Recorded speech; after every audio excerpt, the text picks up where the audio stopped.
Hey everyone, welcome back to the layout once again. I do not have an update for you today in the traditional sense, but I do have quite a few locomotives and rolling stock items for sale on eBay.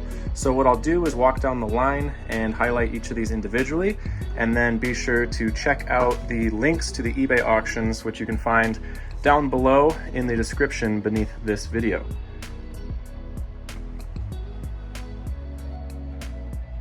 So the first thing up for sale is this Citirail ES44AC. This is an Intermountain model. It came just DCC equipped. I bought it secondhand, and then I installed a Loc-Sound Select decoder. So this has the most recent GEVO 12 prime mover sound. It's not the most recent file, so you're not going to find the traction motor or correct GE dynamic brake sound like you would on the new scale trains models, but nonetheless it has a good speaker and it has a nice Loc-Sound file. So great locomotive. I also added about 5 ounces of weight to it, so it's a heavy puller. There's a video about that somewhere, I think, on my channel. And in the spirit of full disclosure, you'll see there's a couple imperfections with it. First off is if you look at the nose handrail on the actual nose of the cab on this side, it's missing, and I have no idea what happened to it. I don't remember that breaking off, but it's not there. Additionally, you'll also see there is a tiny piece missing there on the back of the handrail. I actually have that piece, so I'm going to try to glue that on. I didn't realize that until right now as I was shooting the video, and I'm too lazy to put it on right now. So anyway, if that's going to affect the price, then so be it. This will be an auction, so enter at your own risk. Otherwise, good locomotive. Runs nice. I have yet to program the rear ditch lights as well, so I know all sorts of red flags going up right now, but I need to get rid of it. I need to sell some things, and this is I think a nice locomotive. I really like it in the fleet, but I hope someone else can enjoy it.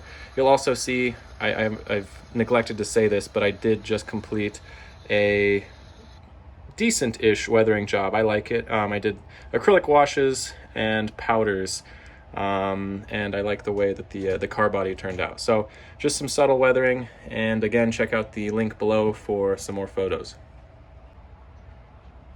Next thing up is this, what is it, Atlas? Yeah, this is an Atlas Master Series, I think, Multi-Max auto rack that I got a little bit ago, obviously in the BNSF scheme.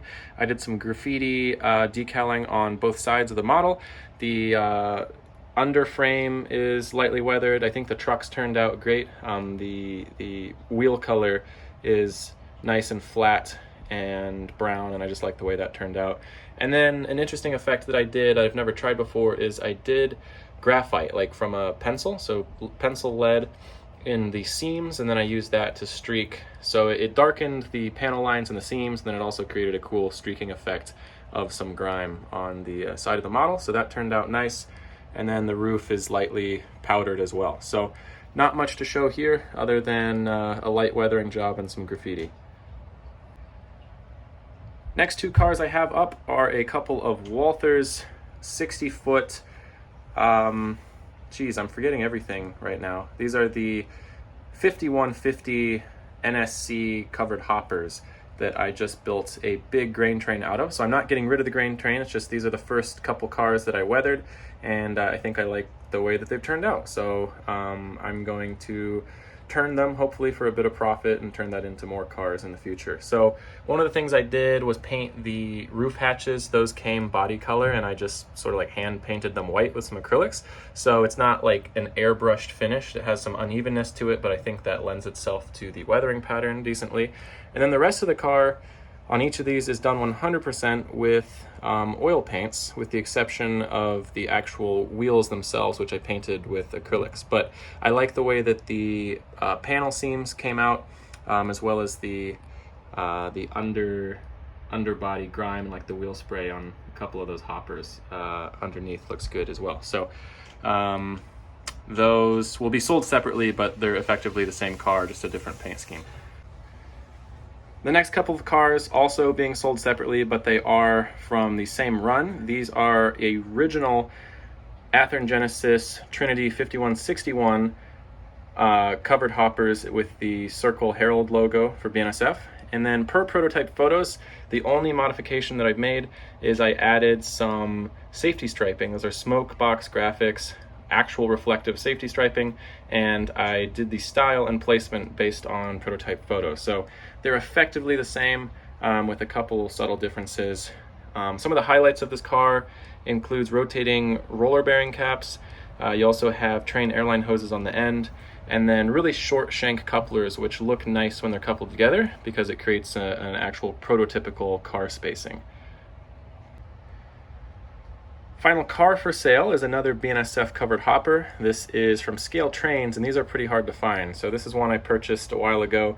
It has the side braces, or that ribbing, there on the flanks of the car.